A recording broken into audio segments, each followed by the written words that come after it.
এক জুমা থেকে 5 ওয়াক্তের সালাত যদি আদায় করেন তাহলে বুঝবেন হাদিসটা ভালো করে। মানুষ কি করছে, এক জুমা থেকে আরেক জুমা, আর এক রমজান থেকে আরেক রমজান। তার মানে রমজান মাস আসবে, আগামী রমজানে নামাজ পড়বো, রোজা রাখবো। এক জুমাতে পড়েছি, আগামী জুমা আসবে তো নামাজ পড়বো। তো এই সব দলিল নয়। 5 ওয়াক্তের সালাওয়াতুল খামস, খামস মানে 5 ওয়াক্তের সালাত এক জুমা থেকে অপর জুমা পর্যন্ত, এই মধ্যবর্তী সময় মানে সাপ্তাহিকে মধ্যে যদি কোনো গুনাহ করে থাকেন, সেই গুনাহগুলো আল্লাহ ক্ষমা করবেন।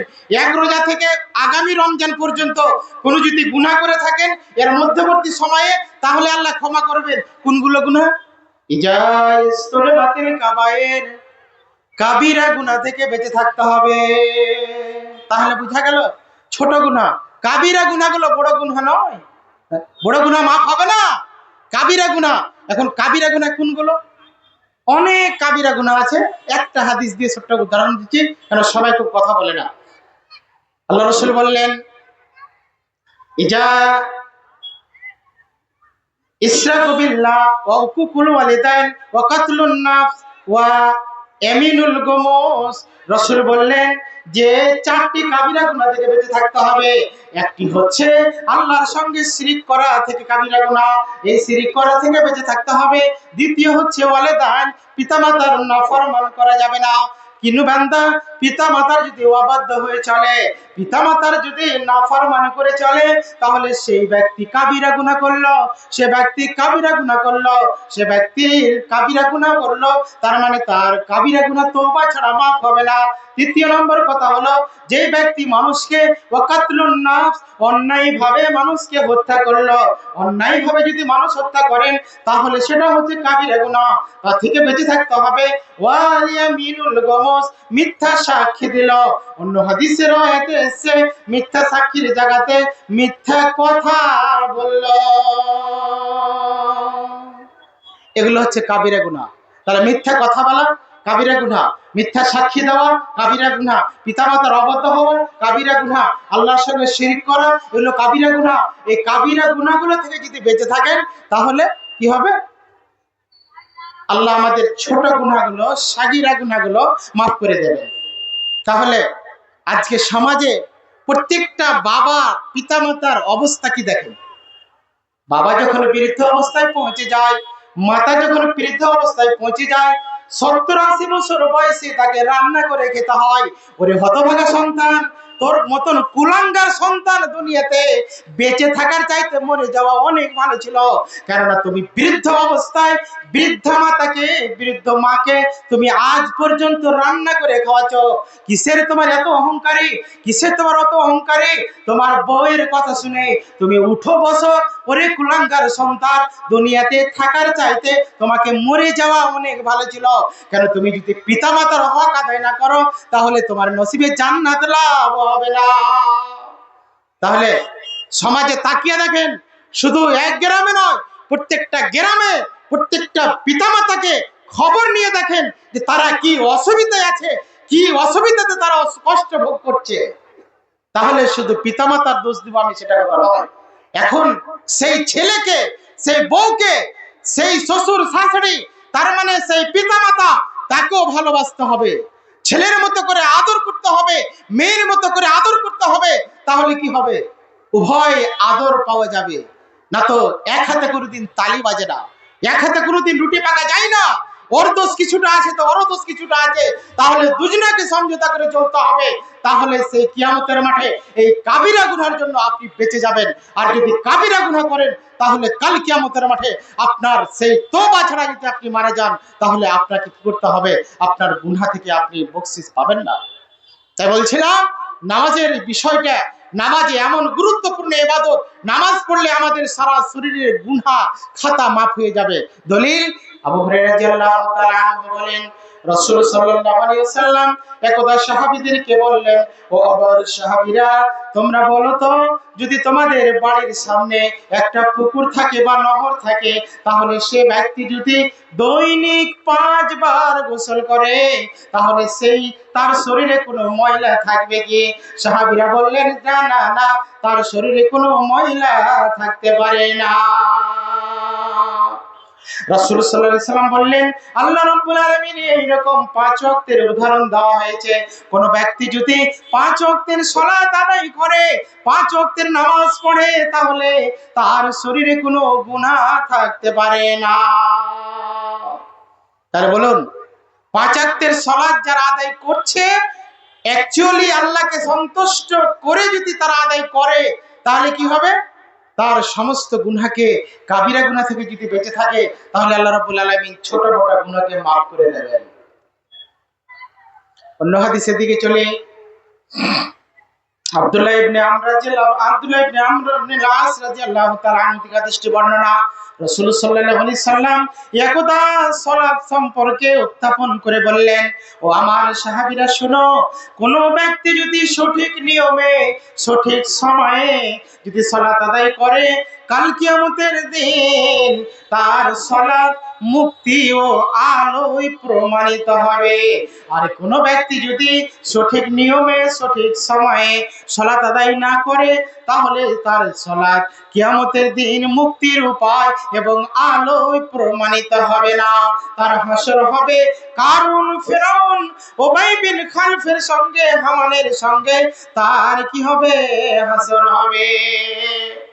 হাদিসটি আহমদ সহিহ হাদিস, আলবানী তাহকিক মিসকাতের 578 নম্বর হাদিস।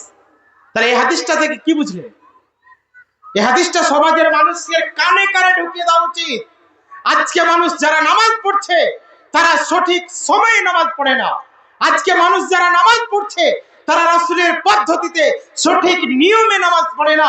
রাসূল বললেন, সাল্লু কামা রাআইতুমুনি উসাল্লি, আমাকে যেভাবে নামাজ পড়তে দেখেছো সেভাবে তোমরা নামাজ পড়ো। তাহলে রাসূল যেভাবে নামাজ পড়েছেন, সেভাবে আমাকে নামাজ পড়তে হবে। রুকু কিভাবে করেছেন, সাজদা কিভাবে করেছেন, রুকুতে কি দোয়া পড়েছেন, সাজদায় কি দোয়া পড়েছেন, এইগুলো যদি রাসূলের পদ্ধতিতে না হয়, আপনি বাপ দাদার কালে যে দোয়াটা শিখেছেন, এখন দোয়াটা আপনার ভুল হয়ে যাচ্ছে। চুল পেকে গেল, মোচ পেকে গেল, দাড়ি পেকে গেল, কিন্তু দেখা গেল আপনার রুকু সাজদা সঠিক হচ্ছে না। চুল পেকে গেল, দাড়ি পেকে গেল, আপনার দোয়া সঠিক হচ্ছে না। এখন আপনাকে হাফিজ ডেকে হোক, মৌলবি ডেকে হোক, আপনাকে মক্তবে গিয়ে হোক, আপনাকে বাড়িতে টিচার রেখে হোক, আপনার দায়িত্বশীল হিসাবে আপনাকে শিখতে হবে, জানতে হবে। জানার কোনো বয়স নেই, বয়স নেই। অনেক মানুষকে বলি, কাকা আপনার দোয়াটা ভুল হচ্ছে, আপনার রুকুটা সঠিক হচ্ছে না, আপনার সাজদাটা ভুল হচ্ছে। বলতে গেলে রেগে ফায়ার, এতদিন থেকে নামাজ পড়ে আসছি, আর তুমি এই ছোট্ট মুলিম হয়ে আলতু ফালতু কথা বলছো, লেও মজা। আরে বাবা, তদন্ত করুন না, ছোট্ট মুলিমের কথা কেন শুনবেন? বড় বাঘুদা আলেমকে ডাকেন, ডেকে ফতোয়া জিজ্ঞেস করেন। তাহলে রাসূলের পদ্ধতি হওয়া চাই। আইনুল বারী কি কথা বললো সেটা কথা নয়। রাসূলের পদ্ধতিতে যদি নামাজ না হয়, কাউরি নামাজ কবুল হবে না। রাসূলের পদ্ধতিতে নামাজ পড়তে হবে, না হলে নামাজ ঝিমঝিমিয়ে যাবে। নামাজে কোনো কাল কিয়ামতের মাঠে অশ্লীল কাজ থেকে দুনিয়াতে আপনাকে রুকবে না, মন্দ কাজ থেকে রুকবে না। আজকে দোকান বসছে, আজকে মেলাতে মেলা বসেছে, আজকে নামাজি আমরা কেমন নামাজি যে সবাই ভোট দিয়ে দোকান বসাতে চেয়েছি, গ্রুপিং করে দোকান বসিয়ে দিলাম, কিন্তু আজকে হকের পথে কটা লোক আছে বলুন? এই দুই খ্যাপা বসে আছি, আন্দোলন করলাম, কিছু হলো না। এরা তাও বাজাচ্ছে, মৌলভী সাহেবদের আন্দোলনে কোনো কাজ হলো না, আমরা দোকান বসিয়ে দিয়েছি, আমরা কাজ করে দিয়েছি। বেটা তুমি মরে থাকো, কাল কিয়ামতের মাঠে তোমার কবরে কি শাস্তি হবে তুমি ভাবছোটা কি? আজকে তুমি জোরের তলায় তোমার জলকে বেশি করে তুমি দোকান বসিয়ে দিলে, তার কারণে বিশাল কিছু করে দিলে, এটা কে বলেছে? কে বলেছে এটা? তাই অনুরোধ করবো প্রত্যেকটা মুসলিমকে, প্রত্যেকটা ব্যক্তিকে, নামাজি হতে গেলে প্রকৃত নামাজি হন, না হলে কাল কিয়ামতের মাঠে আপনাকে আমাকে সকল ব্যক্তিকে জবাবদাহি করতে হবে। বিকল্প কোনো রাস্তা নেই, করতেই হবে। আছেন কোথায়? আজকে পার্টিবাজি করে, রক্তর জোরে, বংশর দাপুটে, গ্রুপিং করে, জালসায় দোকান বসিয়ে বিশাল কিছু কাজ করে দিয়েছে, এটা কে বলেছে? বগল বাজাচ্ছ, মরে দেখো কবরে কি হবে। এত নামাজের ধার ধারে না, মসজিদ কমিটি, জালসা কমিটি হয়ে গেলে বিশাল কিছু হয়ে গেল নাকি? হ্যাঁ, এই বনভোজ করে কোনো লাভ হবে না, এটা ভোজ কা বনভোজ কা হচ্ছে। তাই অনুরোধ করব, নামাজি, প্রকৃত নামাজি না হলে কাল কিয়ামতের মাঠে হিমশিম খেয়ে যেতে হবে। আলেম হোক আর বক্তা হোক আর আজ সাধারণ পাবলিক হোক, আল্লাহ কাউকে ছেড়ে দেবে না, কোনো ব্যক্তিকে ছেড়ে দেবে না। পাই পাই করে আদম সন্তানের 5টা হিসাব না হওয়া পর্যন্ত আদম সন্তানকে ছেড়ে দেবে না। 5টা হিসাব কি কি জানেন? 1 নম্বর হিসাব হলো, রাসূল বললেন যে তোমাকে বয়স দেওয়া হয়েছে 1 থেকে নিয়ে 70 বছর, 80 বছর, 60 বছর তোমাকে বয়স দেওয়া হয়েছে। বন্ধু, তুমি বয়সটাকে কিসে অতিবাহিত করেছো? নামাজ রোজায় কাটিয়েছো, আল্লাহর ইবাদতে কাটিয়েছো, না তুমি তাফাল্লিং করে বেড়াচ্ছো, গ্রুপিং করে বেড়াচ্ছো, তুমি রাজনীতি করে বেড়াচ্ছো, রাজনীতি করে গ্রুপিং করে তুমি দোকান বসাবার জন্য তুমি এর কানে ওর কানে পার্টি সিট করে বেড়াচ্ছো। এই সময়ের দাম তোমাকে দিতে হবে। তুমি বন্ধু আজকে ফেল করে হাসছো, কাল কিয়ামতের মাঠে আল্লাহ তোমার পিঠের চাম তুলে দেবে। ফেরেশতা কবরে রেডি হয়ে আছে। মরে দেখো তোমার কবরে কি অবস্থা হচ্ছে, মরে দেখো কবরে সাপ ফেল করে তাকাচ্ছে, তোমাকে ছবল মারার জন্য সাপ রেডি আছে। 1 থেকে নিয়ে 70 বছর পর্যন্ত এই বয়সটাকে তুমি কিসে অতিবাহিত করেছো? এর জন্য তোমাকে জবাব দিতে হবে, না হলে কাল কিয়ামতের মাঠে রাসূল বললেন 1 চুল পরিমাণ তোমাকে পান উঠতে দেওয়া যাবে না। 2 নম্বর প্রশ্ন করা হবে, 1 থেকে নয়, 50 বছর থেকে নয়, যুবক বয়সটা কত থেকে? যুবক বয়স 15 থেকে নিয়ে যখন তুমি সাবালিকা হবে, সাবালক হবে, তখন থেকে নিয়ে 40 বছর পর্যন্ত মোটামুটি তোমার যখন রক্তর খুন টগবগ করবে, রক্ত যখন তোমার শরীরে চলাচল করবে, কেউ যখন অন্যায় করবে তখন তার প্রতিবাদ তুমি করতে পারবে, কেউ যখন অন্যায়ের বিরুদ্ধে লড়বে তার সঙ্গে তুমি আন্দোলন চালাতে পারবে। এই যে তোমার রক্ত, তোমার শরীর কি কাজে ব্যয় করেছো, এই যুবকটাকে তুমি কি করেছো, এই যুবতীর বয়সটাকে তুমি কি করেছো? তাফালিং করে বেড়াচ্ছো, না তুমি মদ খেয়ে বেড়াচ্ছো, না জুয়া খেয়ে বেড়াচ্ছো, না তুমি শয়তানি করে বেড়াচ্ছো, না তুমি গ্রুপিং করে বেড়াচ্ছো, কি করে বেড়াচ্ছো? এই সময়ের দাম দাও, তারপরে তোমাকে যেতে হবে। আর যদি তুমি সময়টাকে কাজে লাগিয়ে থাকো, এই আন্দোলন করে থাকো, দোকান বসতে দেব না তো দেব না, এই যদি আন্দোলন করে থাকো, অন্যায় হতে দেব না তো দেব না, কেন তুমি যুবক, তোমার দ্বারা সবটাই সম্ভব। যেটা তোমার সম্ভব সেটা তোমার অসম্ভব, যেটা তোমার অসম্ভব সেটা তোমার সম্ভব, তুমি সবটাকে পারো, কেন তোমার নাম যুবক। কাল কিয়ামতের মাঠে একজন বৃদ্ধ লোকের কথা আসেনি, আরশের ছায়ার তলে জায়গা পাবে এই যুবককে দেওয়া হবে, আরশের ছায়ার তলে জায়গা। আর যদি এই যুবক সঠিক পথে যদি সময়টাকে অতিবাহিত না করে, তাহলে একে জাহান্নামে নিয়ে চলে যাবে।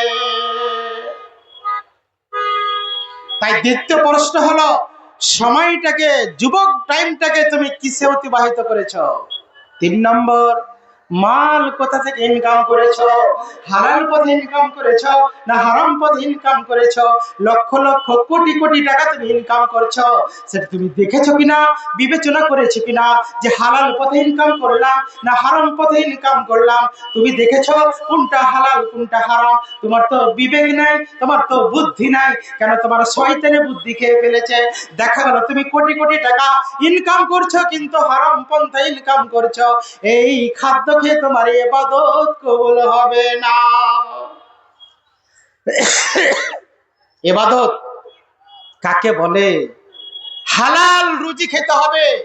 আজকে মানুষ কোটি কোটি লক্ষ লক্ষ টাকা ইনকাম করছে, আর সেই টাকা দিয়ে হজ করছে, সেই টাকা মসজিদ মাদ্রাসায় দিচ্ছে, সে টাকার খাদ্য খেয়ে ইবাদত করছে, তাহাজ্জুদ পড়ছে।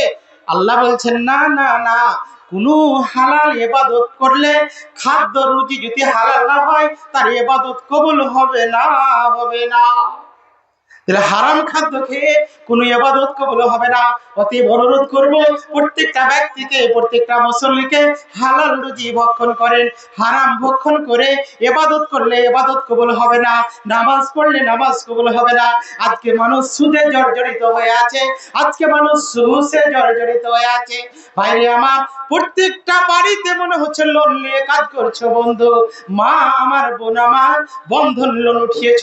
তুমি যদি বন্ধন লোন নিয়ে দিয়ে তুমি যদি ওই টাকা দিয়ে চাল কিনে তুমি যদি ভক্ষণ করো, তাহলে তোমার তাহাজ্জুদ কিয়ামতের মাঠে টিকবে না, তোমার রোজা কিয়ামতের মাঠে টিকবে না, তোমার নামাজ কিয়ামতের মাঠে টিকবে না। আজই আমি এই মাদ্রাসা নয়, এই মসজিদের আন্ডারে যতগুলো আমার মাইকের আওয়াজ যাচ্ছে সেই ভাইগুলোকে অনুরোধ করব, ঘুষের টাকা সুদের টাকা পেটের ভিতরে ঢুকায় না, এটা হচ্ছে হারাম খাদ্য।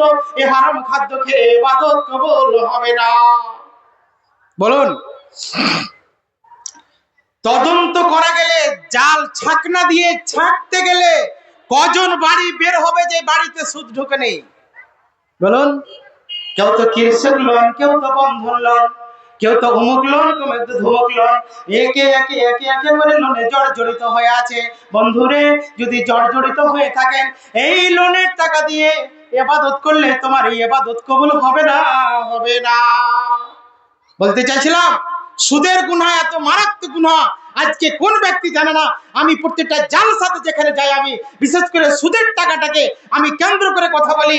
আব্দুল্লাহ হানজালা রাদিয়াল্লাহু তাআলা থেকে দৃষ্টি বর্ণনা, রাসূল সাল্লাল্লাহু আলাইহি সাল্লাম বলেছেন, সুদের 70টি গুনাহ রয়েছে, তার মধ্যে সবচাইতে নিম্নতম যেটা গুনাহ, 70 ভাগের মধ্যে যেটা ছোট গুনাহ, যেটা নিম্নতম গুনাহ, সেটা হচ্ছে নিজের মায়ের সঙ্গে জেনা করা। কোন ব্যক্তি চাইবে নিজের মায়ের সঙ্গে বিবাহ? কোন ব্যক্তি চাইবে নিজের মায়ের সাথে জেনা হোক? এখন লজ্জা লাগছে, কিন্তু সুদের টাকা খুব মিঠা লাগছে। তাহলে এই সুদের টাকা মিঠা লাগছে মানে কি? এই সুদের টাকা মিঠা লাগছে, এই সুদের টাকাকে ভক্ষণ করা থেকে আপনি কি করুন? আপনি বরবাদ করুন, আপনি সেই সুদের টাকা বর্জন করুন, নচেত কেউ দিবেন না। নষ্ট হয়ে গেছে তো। তাহলে এই সুদের টাকাকে বর্জন করতে হবে। সুদের টাকা বর্জন না করলে ইবাদত কবুল হবে না, এই হারাম ভক্ষণ খেয়ে ইবাদত কবুল হবে না। তাহলে সবচাইতে নিম্নতম পাপ যদি হয়, সেটা হবে কি? মায়ের সঙ্গে জেনা করা। অন্য হাদিসে আল্লাহর রাসূল বললেন, সুদের 70টি ভাগের মধ্যে ছোট যেটা, কেউ যদি 1 দিরহাম 2 দিরহাম কি করে জেনে শুনে সুদ ভক্ষণ করে, তাহলে তার 36 বার জেনা করার চাইতে তার কি হবে?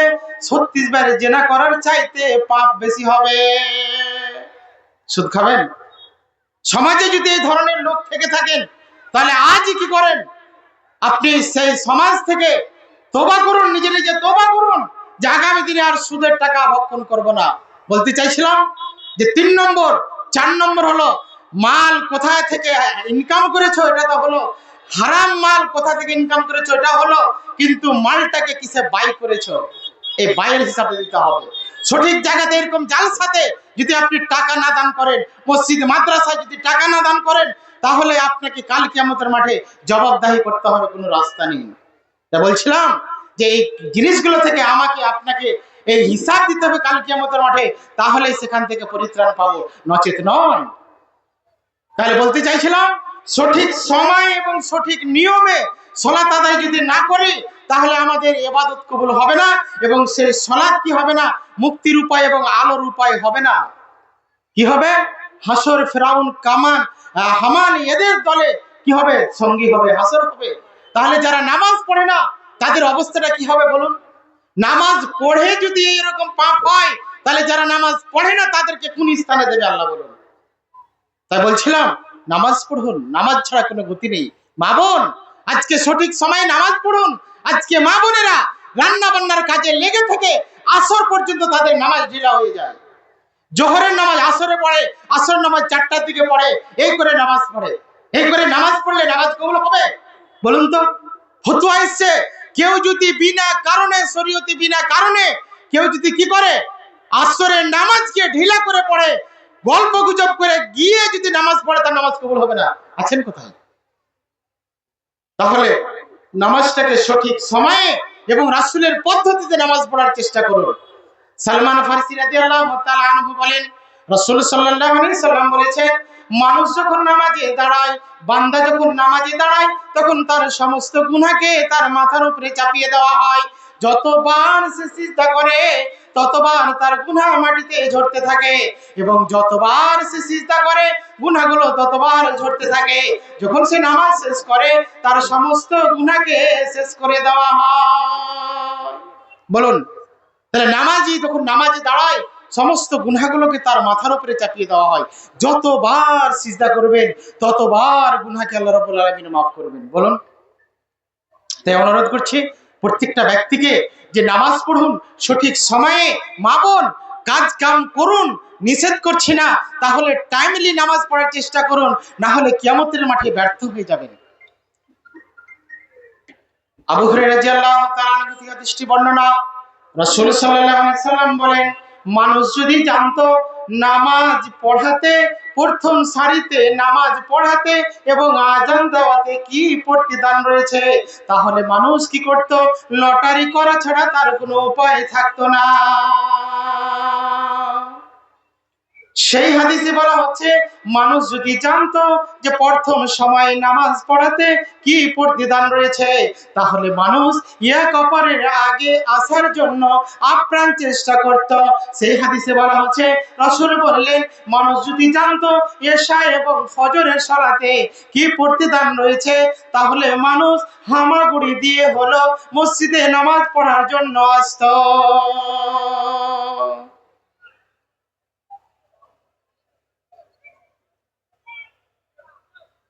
তাহলে এই হাদিসটা থেকে, হাদিসটি বুখারী মুসলিম মিসকাতের 628 নম্বর হাদিস, এ থেকে আমরা স্পষ্ট বুঝতে পারলাম যে মানুষ যদি জানতো সঠিক সময়ে প্রথম সারিতে মানে 1 নম্বর কাতারে নামাজ পড়াতে কি লাভ রয়েছে, আজান দেওয়াতে মানুষের কি লাভ রয়েছে, তাহলে লটারি করত, দিয়ে মানুষ কি করত? 1 নম্বর কাতার নিত এবং লটারি করে আজান দিত। আজকে অনেক মসজিদে আজান হয় না, টাইম বেটাম হয়ে গেছে। আজানের সময় যদি 1 মিনিট আগে যদি আপনি আজান দেন, তাহলে সে আজানটা বাতিল বলে গণ্য হবে। আজকে ফজরের আজান 5টা 5 মিনিটে আছে, অনেক জায়গাতে 5টাতে আজান দিয়ে দিয়েছে, অনেক জায়গাতে 5টা 4-5 মিনিট আগে আজান দিয়ে দিয়েছে, তাহলে সে আজানটা বাতিল বলে গণ্য হবে। কেন? যখন টাইম হবে আবার আজানটাকে ফিরিয়ে দিতে হবে। এটা রাসূল সাল্লাল্লাহু আলাইহি ওয়াসাল্লাম বেলাল রাদিয়াল্লাহু তাআলা আনহুকে ফিরিয়ে দেওয়ালছেন।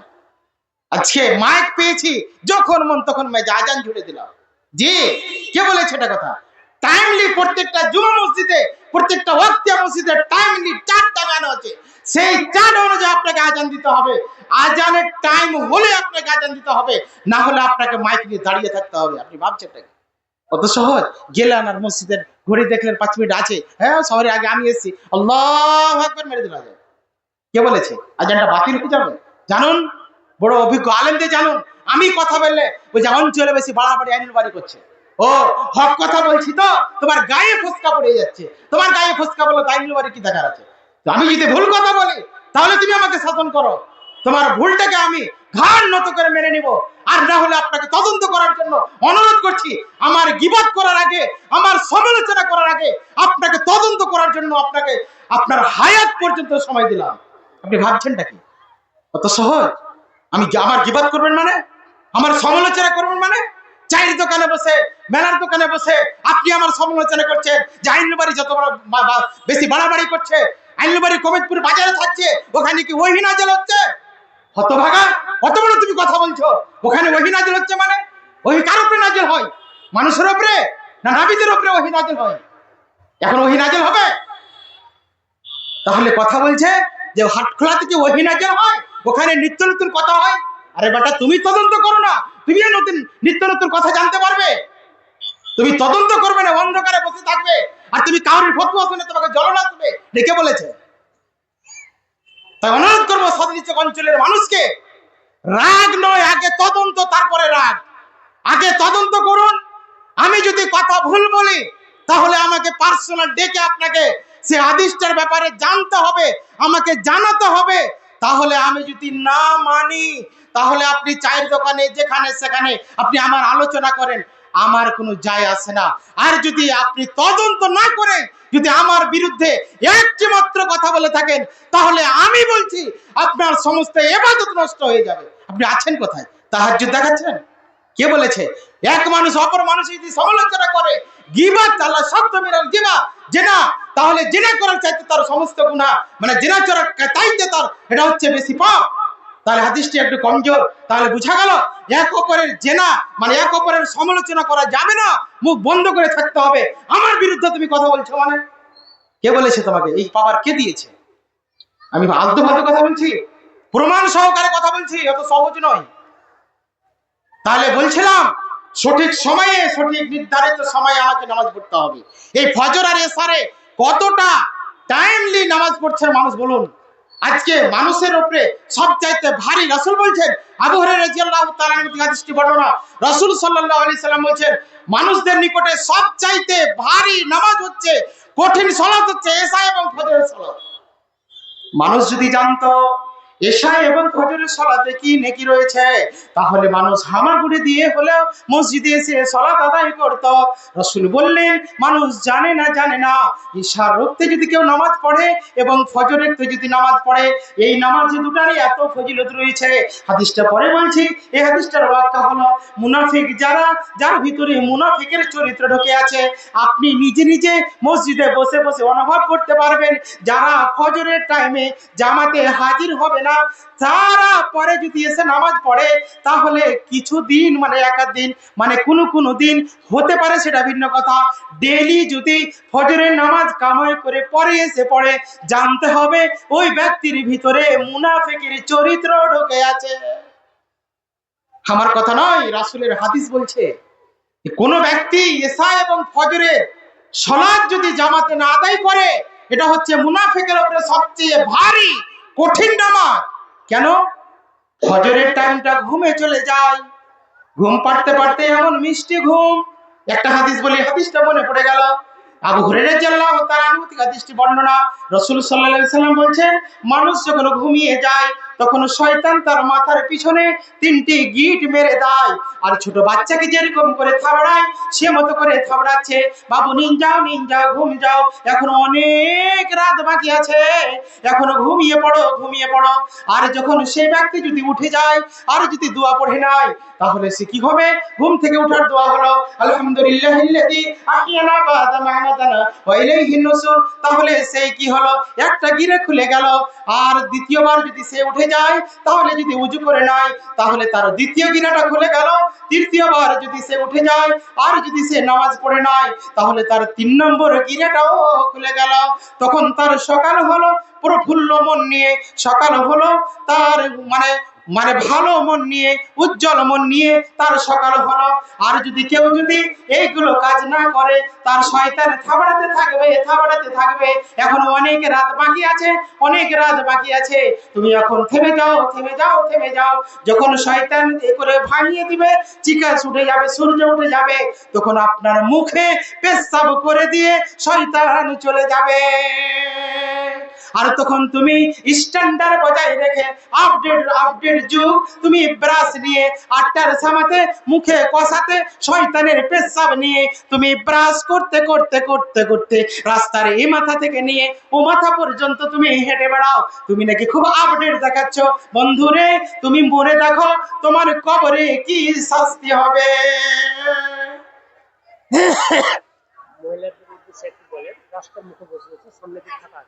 মা বোনদের উদ্দেশ্যে বলছি যে আপনাদের জন্য আমরা বিশাল প্যান্ডেলের ব্যবস্থা করেছি।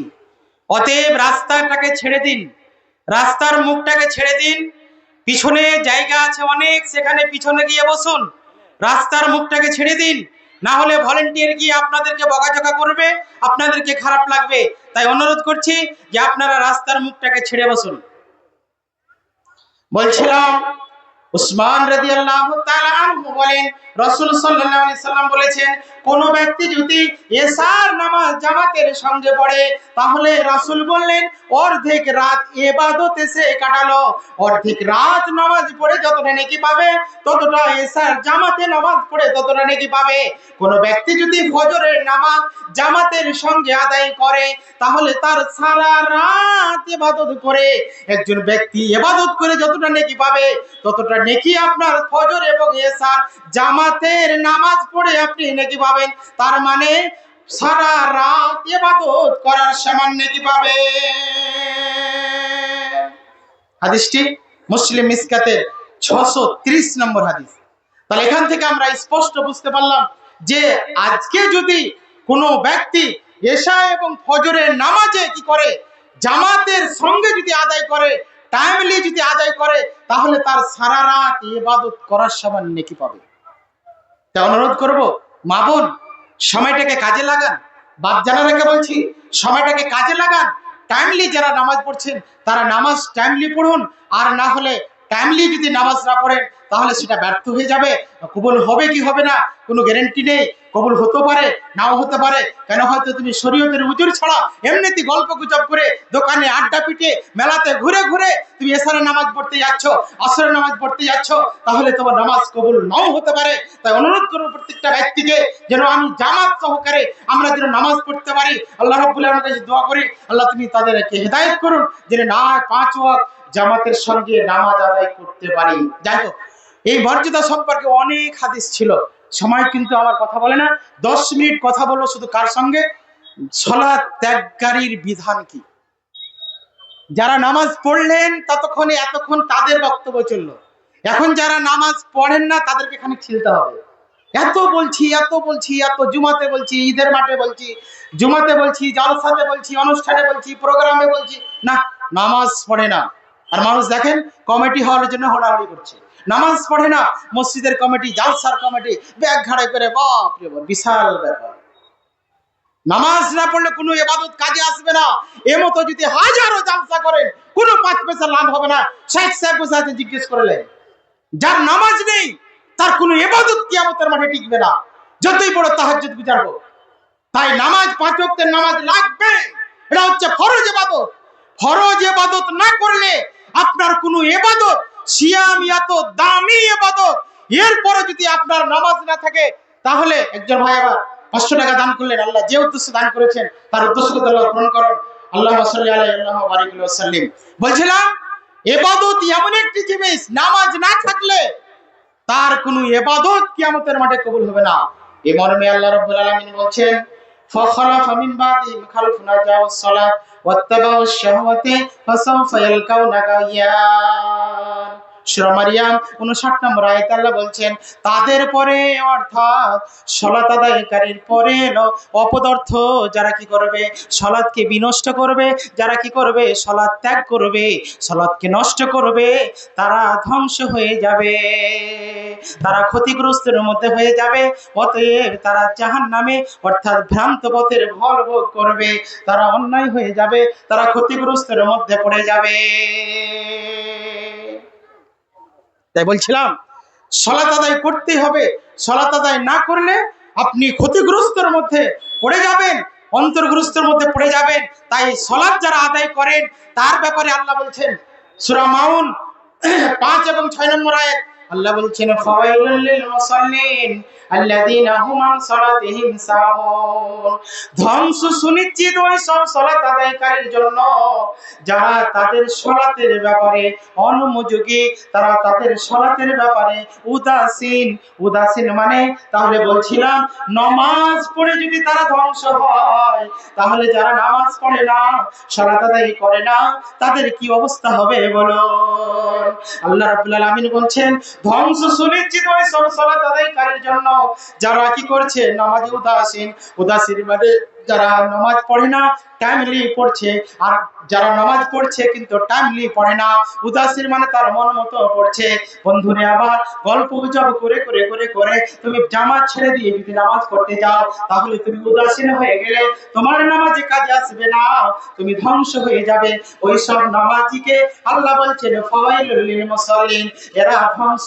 ধ্বংস সুনিশ্চিত ওই সব সালাত আদায়কারী যারা নিজের ব্যাপারে, সালাতের ব্যাপারে অনমনোযোগী। আজকে অনেক মানুষ বিহাই দেখানো নামাজ পড়ছে। জামাই শ্বশুর হয়তো মানে মুলবি সাহেব, আর মুলবি সাহেব শ্বশুর জামাই, হয়তো কেউ একজন মুলবি সাহেব, তখন শ্বশুর নামাজ পড়ে না, জামাই যখন বাড়িতে আসে তখন তাকে দেখে নামাজ পড়ছে। এটা আল্লাহর ভয় নয়। ফাওয়াইলুল লিল মুসাল্লিন এরাই, তাহলে এরা ধ্বংস হবে। যারা পরিচিতভাবে মানুষ দেখানো ইবাদত করবে তারাই কি হবে, ধ্বংস হয়ে যাবে। অতএব প্রকৃতভাবে আল্লাহকে সন্তুষ্ট করার জন্য ইবাদত করুন, তাহলে আল্লাহ বলছেন, কাদ আফলাহাল মুমিনুন আল্লাযীনা হুম ফি সালাতিহিম খাশিউন। অন্য জায়গায় আল্লাহ বলছেন, ইয়া আইয়ুহাল্লাযীনা আমানু লা তুলহিকুম আমওয়ালুকুম ওয়ালা আওলাদুকুম আন যিকরিল্লাহ ওয়া মান ইয়াফআল যালিকা ফাউলাইকা হুমুল খাসিরুন। হে ইমানদারগণ, হে ইমানদারগণ, যারা ঈমান নিয়ে এসেছো, আল্লাহ বলছেন আমি তোমাদেরকে সন্তান সন্ততি দিয়েছি, আমি তোমাদেরকে মালধন দিয়েছি।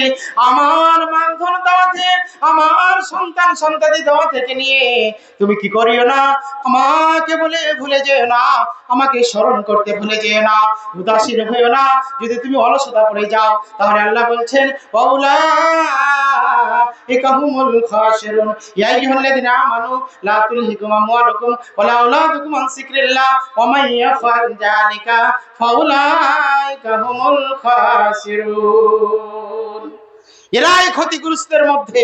আজকে দেখেন সন্তান সন্ততির পিছিয়ে পড়ে মানুষ নামাজ পড়ে আল্লাহকে বলতে বলে ডাকতে ভুলে গেছে, মানুষ ধন সম্পত্তির লোভে পড়ে আল্লাহকে ডাকতে ভুলে গেছে, উদাসীন হয়ে গিয়েছে। আজকে মানুষের কাছে টাকা এসেছে, এই যে মাখনা লক্ষ লক্ষ কোটি কোটি টাকা মানুষ ইনকাম করছে, এই করে মানুষ নামাজ ছেড়ে দিয়েছে। কেন? তার কাছে টাকা আছে। এটা হচ্ছে ফিতনা। ফিতনা মানে নিজের সন্তান, নিজের মালধন, এগুলো হচ্ছে ফিতনা। এই ফিতনায় পড়ে গিয়ে যারা আল্লাহকে স্মরণ করতে ভুলে যাবে, আল্লাহকে উদাসীন থেকে যাবে, তাহলে তারাই হবে ক্ষতিগ্রস্তদের অন্তর্ভুক্ত।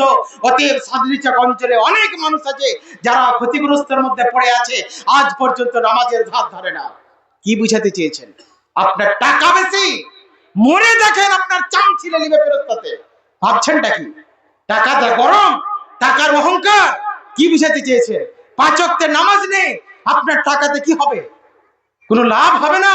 তাই অনুরোধ করছি আপনাকে, পরামর্শ দিচ্ছি আপনার লাইফকে সেটিং করার জন্য, যে আপনি কি করুন, আপনার লাইফটাকে সেটিং করুন, নামাজ পড়ুন। নামাজ ছাড়া কোনো গতি নেই, না হলে জাহান্নামে যেতে হবে। বলবেন দলিল দেন, দলিল দেব।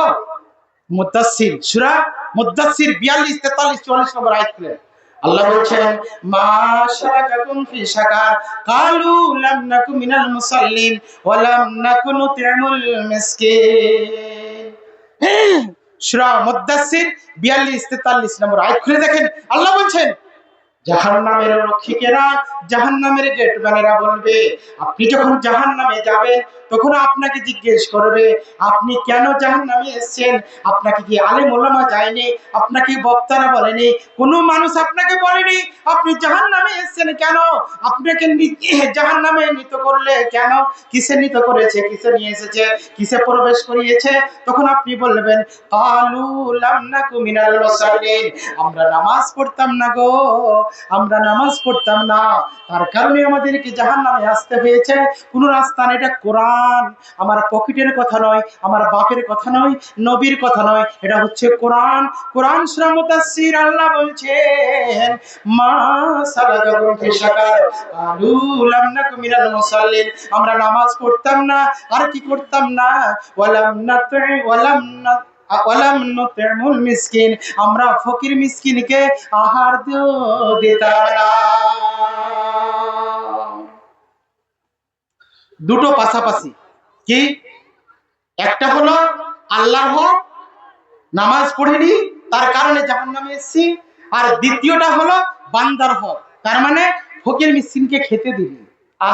আজকে কোটি কোটি টাকা মানুষ ইনকাম করছে, লক্ষ লক্ষ টাকা মানুষ ইনকাম করছে, ধন দৌলতে তার ভরপুর হয়ে আছে, বাড়িতে এসি চলছে, বাড়িতে ফ্রিজ চলছে, বাড়িতে খাবারের অভাব নেই, কিন্তু তার পার্শ্ববর্তী, তার পড়োশি, তার প্রতিবেশী অনাহারে আছে। একবার খোঁজ নিয়ে দেখে না যে সেই মানুষটা অসহায় হয়ে আছে, সেই মানুষটা চলতে পারে না, সেই মানুষটা ইনকাম করতে পারে না। তুমি বেটা এসি রুমে ঘুমাচ্ছ, কিন্তু তোমার পাশে ওই ফকিরটা ঘুমাচ্ছে, থরথর করে, শীতের দিনে থরথর করে কাঁপছে, তার দিকে তোমার নজর পড়ে না। তুমি তাহাজ্জুদ পড়ে আল্লাহকে কি বুঝাতে চেয়েছো?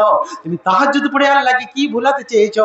বন্ধুরে, আল্লাহ বলছেন যারা অভাবীকে খেতে দেবে না, ফকির মিসকিনকে আহার্য দেবে না, তারা কি জাহান্নামে যেতে হবে। রাস্তা নেই, রাস্তা নেই, রাস্তা নেই। বলুন, আজকে সাদলিচক অঞ্চলের মাটির কথা বলছি, যারা বিশেষ করে ধনাঢ্য ব্যক্তি, যাদেরকে আল্লাহ ধন দৌলত বেশি করে দিয়েছে, তাদের বাড়ি থেকে ফকির ভিক্ষা পায় না, হাজারো প্রমাণ দিতে পারবো।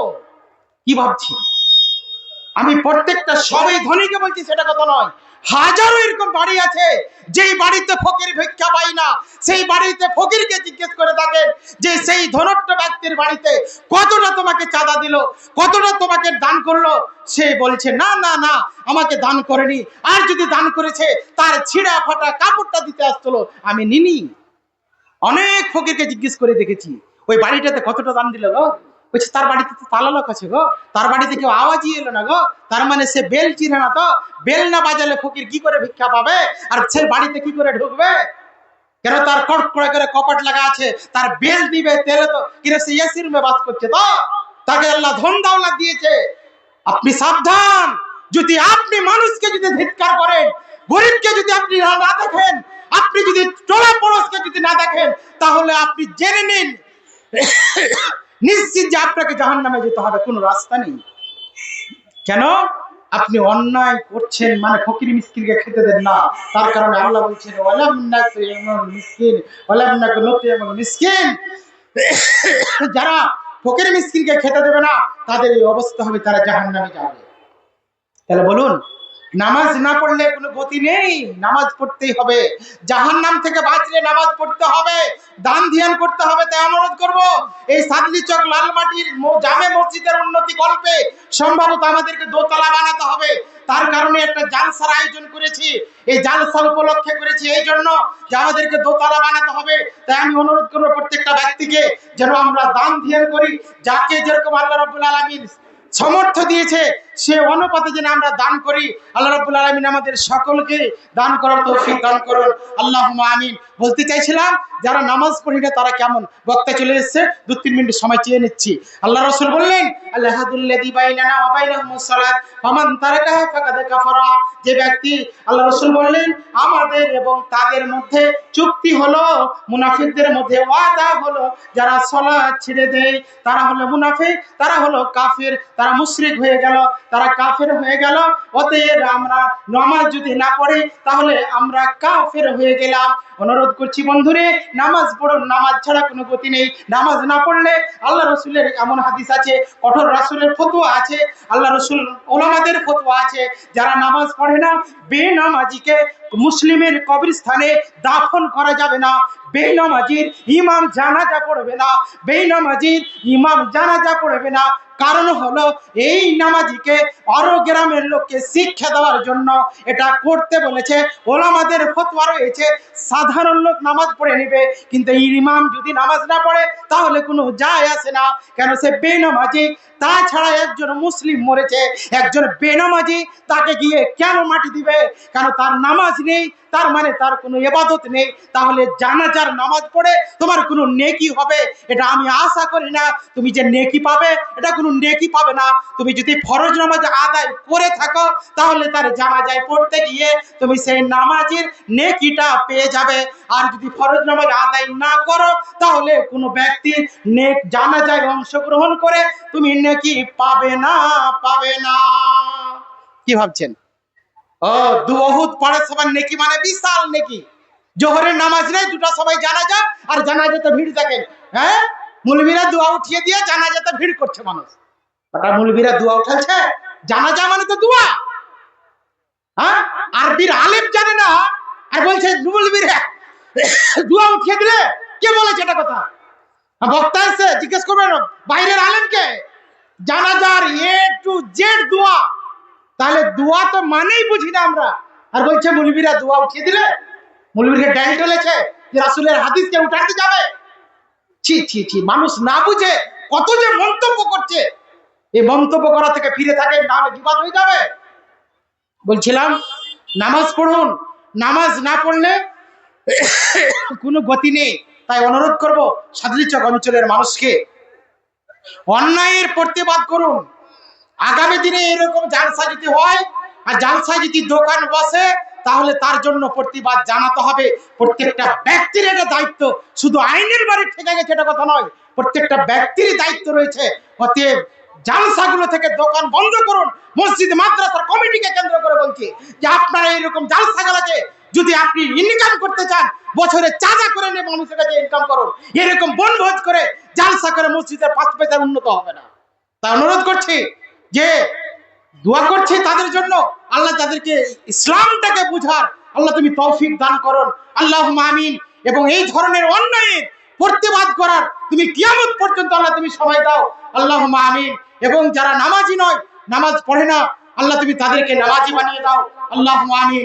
যারা কবরে শুয়ে আছে আল্লাহ তাদের কবরে তুমি রুহের মাগফিরাত করো, আল্লাহুম্মা আমিন। এবং যারা নামাজি নয়, বেনামাজি, আল্লাহ অসুস্থ হয়ে আছে অনেক মানুষ, আল্লাহ তুমি তাদের অসুখকে দান করো, আল্লাহ মানে আল্লাহ তুমি কি করো, আরোগ্য করো। এবং অনেকে গোপনে দান করেছে আল্লাহ, আমার হাতে অনেকে দান করেছে, আল্লাহ তুমি সেই গোপন দানকে তার কবুল করো, আল্লাহুম্মা আমিন। এই বলে আমি আমার বক্তব্য দিয়ে জানছি, ভাষাগত বললে ক্ষমা করবেন, এবং যদি অন্যায় কোনো বলে থাকে, দুঃখ পেয়ে থাকেন, ক্ষমা চেয়ে নিচ্ছি। আর যদি কোরআন হাদিস থেকে ভুল পেয়ে থাকেন আমাকে ধরিয়ে দিবেন, আমি ইনশাআল্লাহ মেনে নিব। এই বলে আমি আমার বক্তব্য দিয়ে জানছি। আসসালামু আলাইকুম ওয়া রাহমাতুল্লাহি ওয়া বারাকাতুহু।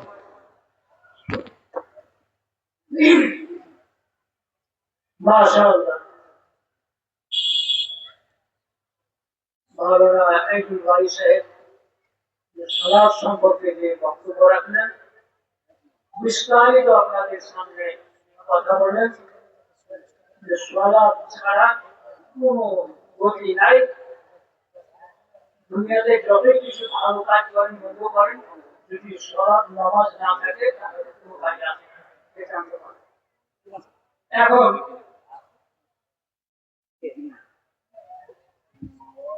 এখন আপনাদের সামনে আজকে মনোনীত বক্তা মাওলানা হায়দার আলী সাহেব